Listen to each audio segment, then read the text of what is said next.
dos reis, cantarei louvores a ti, cantarei tuas glórias em mim, em louvor ao teu santo nome. Te celebrarei, ó Rei, com o meu cantar, exaltar-te-ei no meu falar, consagrarei todo o meu ser. Digno és, toda honra e toda glória, pois tu és Deus bendito. Digno e único és, toda a terra se dobra ao sentir tua face resplandecente a nos envolver com teu amor,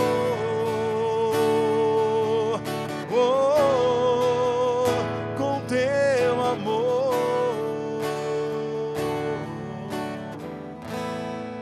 Estamos de volta com o programa Você Pode Ser Feliz, aqui pela Rede Século XXI, atendendo aos seus pedidos de oração, apresentando a Deus aquilo que é importante para você, as suas necessidades e também as suas ações de graças. Como fez o Ciro Alves de Oliveira, ele é de Simão Dias, lá em Sergipe. Ele pede oração por ele mesmo, pede também por saúde, paz e proteção. Lá de Nova Concórdia, no Paraná, a Roseli Rodrigues de Souza pede oração por Júlia, pela saúde de Júlia e também por toda a sua família. De Riachinho, lá em Minas Gerais, a Maria Aparecida Manduca dos Santos pede oração por ela mesma, por sua saúde, por cura e libertação. Pede também por Cleverton Ferreira Santos, por Gilcielen, por Vani Kelly, por Isadora e também por todos os seus familiares. Essa aqui eu já acabei de ler agora há pouco. A Edivânia Pereira Tosco, ela é de Pedreira, no interior de São Paulo, pede oração pela saúde da sua filha Diana, pede por Larissa, pelo seu esposo José Alessio, pelo seu pai Euclides, por sua mãe Maria Aparecida e pede também por Maria Isabela e por Maria de Lourdes e também por toda a família.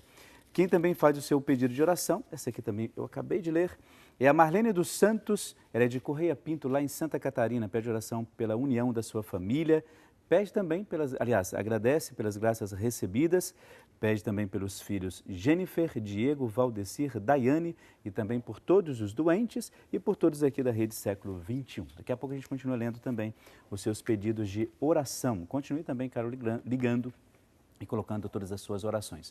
Quero lembrar no início desse bloco do presépio de Natal. Eu diria assim, uma dica que a gente dá para você aqui. Você ainda não preparou o seu presépio? Eu acho que já está em tempo de você começar a fazer isso. E claro, a gente quer lembrar que nós temos aqui o presépio como uma dica para você, porque a gente sabe que é mais do que um símbolo, para todos nós que acreditamos e que vivemos plenamente esse ano, está vendo aí, olha, um presépio que a gente coloca para você aí, você pode entrar em contato conosco, adquira os nossos produtos, 0 operadora 19 3871 9600.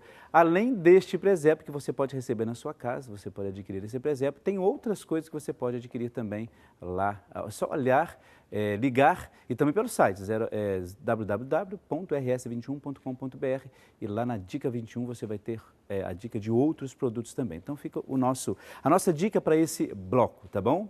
Olha só, nós temos um VT agora. Você, claro, tem visto que o Papa Francisco, ele tem feito grandes e belas coisas pela nossa igreja. E nesta quarta-feira, a primeira audiência que ele teve depois da abertura do Ano Santo da Misericórdia, nesta audiência de quarta-feira, ele explicou por que convocou o Ano Santo. Acompanhe comigo. Um dia após a abertura da Porta Santa na Praça de São Pedro, o Papa Francisco explicou em sua audiência geral por que convocou o Jubileu da Misericórdia. Ele disse que não é simplesmente algo que seria bom para a igreja. Pelo contrário, era necessário. Primeiro, ele acredita que é necessário para mostrar ao mundo por que o perdão é importante. E segundo, ele mostra às pessoas o forte desejo que Deus tem para perdoá-las. A alegria de Deus é o perdão. Deus é misericórdia. E é por isso que este ano devemos abrir nossos corações para que essa alegria de Deus possa nos preencher. Dobbiamo aprire i cuori, perché questo amore, questa gioia di Dio ci riempie a tutti noi. O Papa acrescentou que a Igreja tem a responsabilidade de mostrar ao mundo proximidade de Deus e que sua principal característica é a misericórdia. O ano jubilar é uma ocasião única de experimentar essa misericórdia. Isso significa aprender que o perdão e a misericórdia são o que Deus deseja para a maioria. É o que o mundo precisa, acima de tudo, nesse momento atual em que tão pouco é perdoado na sociedade, nas instituições, no trabalho e também na família. Tão pouco na sociedade, nas instituições, no trabalho e também na família. Além disso, ele sugeriu que o trabalho feito para melhorar a estrutura da igreja deve levá-la a ser uma cidade que brilha, que mostra a misericórdia de Deus.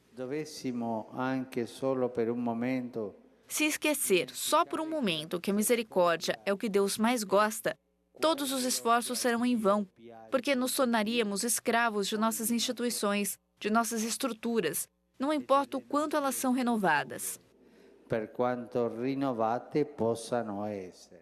O Papa concluiu desejando que todos pudessem experimentar a proximidade de Deus durante o próximo Ano Santo. Ele recomendou um requisito importante. Para os pecadores, o arrependimento. É o primeiro passo, indispensável para abrir as portas da misericórdia divina. É interessante a gente ver essa preocupação que o Papa Francisco tem em relação à questão do perdão. Você viu aí ele dizendo que falta perdão na sociedade, nas instituições, dentro da própria igreja, na família, né, nos relacionamentos em geral. Então é muito importante, por isso que esse Ano Santo da Misericórdia, que ele abriu no dia 8 de dezembro, nós temos que participar intensamente dos momentos celebrativos nas nossas comunidades, nas nossas paróquias, porque isso vai nos ajudar de fato a entender duas coisas importantíssimas: a compaixão e a misericórdia, que eram próprias do próprio Jesus. E ele tanto insistiu para que os apóstolos continuassem isso, eles continuaram, e a gente de vez em quando dá uma pisada na bola, né? Agora, além dessa matéria, bom dia, Renata, o Departamento de Jornalismo tem muita coisa para trazer para a gente. Bom dia, tudo bem? Tudo bem? Bom dia, Padre Aí. Bom dia para você que está em casa também, acompanhando Você Pode Ser Feliz. Olha, Padre, o que eu trago é uma notícia de um encontro que aconteceu lá no Vaticano entre judeus e católicos. Eles se reuniram por dois motivos. Primeiro, para celebrar os 50 anos do Concílio Vaticano II, que promoveu aí uma renovação na igreja, e também para comemorar 50 anos de um outro documento que chama Nostra Aetate, que define a relação de católicos com outras religiões. E aí houve um anúncio de que a Comissão Pontifícia para as Relações Religiosas com os Judeus está preparando um novo documento atualizado com avanços nas relações entre as duas religiões. E aí, padre, tanto judeus quanto católicos concordam que não deve haver uma disputa, uma separação, mas deve haver um contato amigável entre as religiões. Entre as religiões, que é o que deve acontecer, né, Padre? É tão importante isso porque é uma também das preocupações do Papa Francisco, essa questão das religiões, da unidade entre as diversas religiões, justamente para que haja essa paz e essa necessidade do perdão, tanto pedida e apresentada por ele. Mas eu tenho certeza que isso, o Papa, com toda a sua maneira de ser, vai conseguir isso. E tem mais alguma coisa para a gente, Renata? Tem, padre, uma outra notícia muito legal também, falando dessa união entre as religiões, entre um contato amigável. Olha só, cristãos da Palestina e muçulmanos se reuniram em Ramallah, na Cisjordânia, para começar as celebrações do Natal. E aí tem uma árvore tradicional, uma árvore de Natal aí, a gente está vendo imagens, tem uma árvore de Natal bem tradicional lá na cidade, que não foi acesa esse ano, em protesto ao conflito entre Israel e Palestina.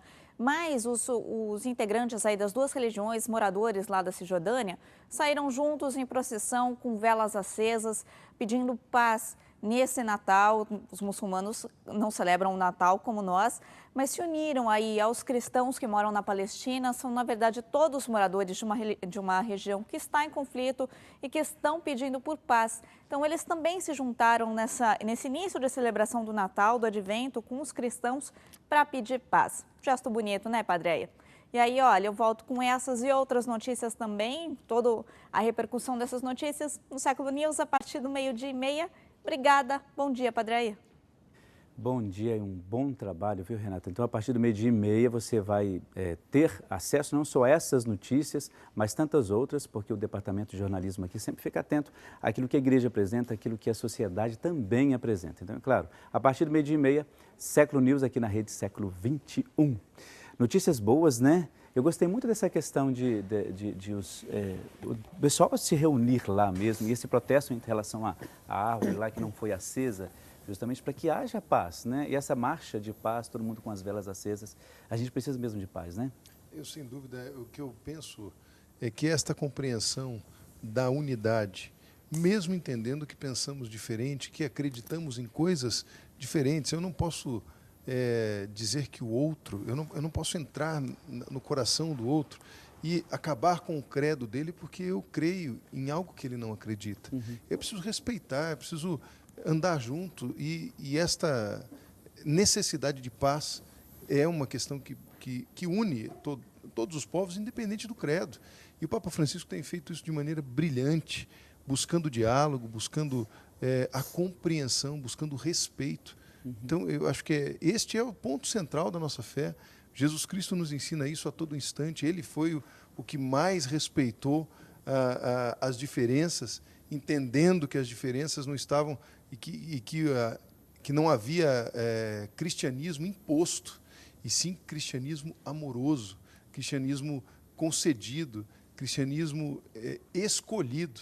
Então, isso é o mais bonito. O Papa Francisco tem sido primordial, né? Ungido, né? Ungido, a palavra é essa, nessa condução da unidade.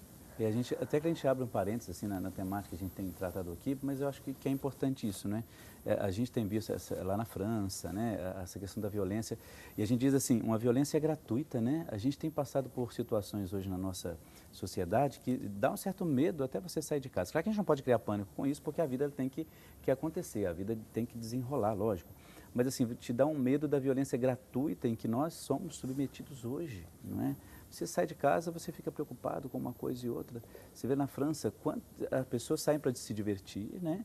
E acontece uma situação como essa. Então, por isso que é mais do que urgente que a gente peça paz, lute por essa paz, participe dessas campanhas, né? Que estão nos ajudando a entender um pouco mais esse universo, universo de paz, que todos nós temos que construir e buscar, sem sombra de dúvida. E se nós temos uma personalidade equilibrada, a gente consegue entender um pouco mais isso e não fazer tanta loucura como as pessoas têm feito aí, né?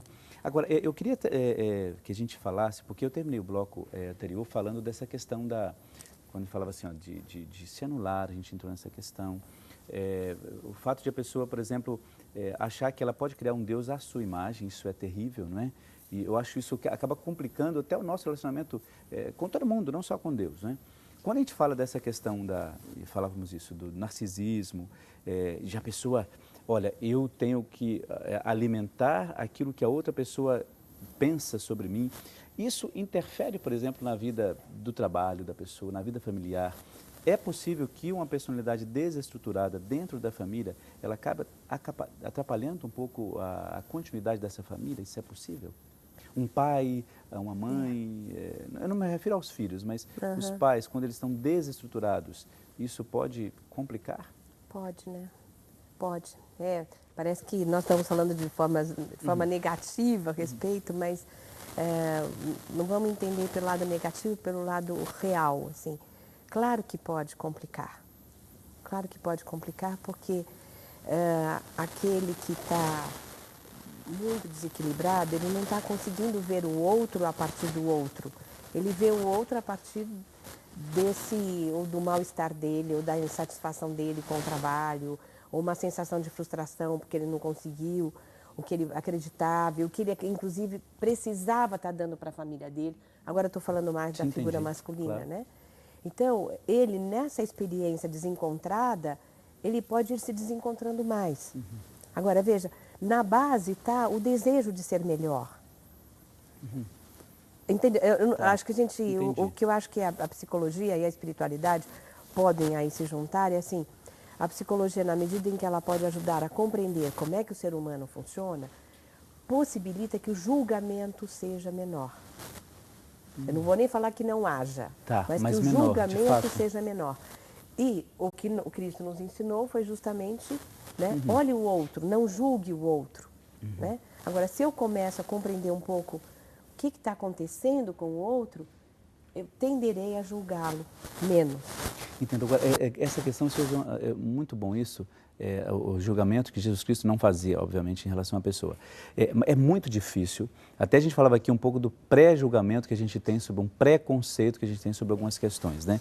Então, olha, você que está em casa, tomar um pouco de cuidado com isso, porque às vezes nós criamos, né, uma ideia sobre alguém e, na verdade, quando você vai conhecer a pessoa, você vê que é completamente diferente aquilo. Ou se ela tem alguns resquícios daquilo que você pensava, ela tem muito mais a oferecer para você, a contribuir para você, do que qualquer outra coisa. Então, por isso que quando a gente fala sobre essa questão da personalidade, de se construir a personalidade, o meio onde você está, é que a gente, de fato, se prepare para muitas coisas na nossa vida comum. Então, quando eu falo, comento essa questão, é porque, às vezes, a gente cai nesse erro, né, de ver só o lado negativo, julgar a pessoa. Você imaginou se Jesus Cristo, quando Maria Madalena se aproxima, se ele faz um julgamento, não, eu não vou, porque o que eu ouvi falar de você, eu não quero nem estar perto de você. Você imaginou se Jesus Cristo passasse por isso? E às vezes a gente faz isso. Não, e parte do princípio de que a gente faz, ponto. Ah, não, eu não tenho preconceito. Não dá para dizer isso, porque eu sempre tenho que ter algum conceito prévio a respeito do que quer que seja, senão eu também não estou existindo no mundo. Agora, uma das coisas que mais me deixa chocado, né, isso eu digo com muita propriedade, porque é aquilo que a gente passa. Por exemplo, quando a gente vai, nós somos convidados para ir ao velório, fazer encomendação de alguma, né, do corpo da pessoa. Eu tenho notado muito isso me deixa muito triste, assim, às vezes quando tem pessoas de outras religiões, né, de outras denominações religiosas, as pessoas elas não se aproximam da gente, não se aproximam. E eu fico muito chateado com isso, porque assim, quando chega o padre, pessoas de outras religiões, não todas, né, lógico, mas assim, saem, não te cumprimentam e estão ali rezando a Deus por aquela pessoa. E isso me deixa muito chateado. Quando eu estou num lugar, eu usei essa questão do velório porque é o mais recorrente, né? O que eu faço? Eu chamo a pessoa para rezar junto. Se você quer fazer uma oração, porque é parente, amigo e tal, agora, em muitos lugares, a maioria, você chega e a pessoa, ela não te dá a frente, não conversa com você, não cumprimenta. E eu fico muito chateado com isso, porque aí entra essa questão dessa intolerância, né, religiosa, o preconceito com a religião. E eu acho isso tão fora de moda, é tão uma coisa que não tem problema, porque todos nós estamos ali para um objetivo comum. E se eu tenho preconceito com uma outra religião, poxa vida, que Deus que eu estou, entre aspas, representando, não é? Então, acho que é importante a gente pensar nisso, até mesmo olhar, será que você aí não está sendo preconceituoso também com a questão da religião, além de tantas outras coisas, né? A gente começou a falar sobre isso aqui, mas é importante a gente pensar sobre isso, tá bom? Olha só, nós vamos para um brevíssimo intervalo, daqui a pouco a gente já volta, é um instantezinho só, até daqui a pouco.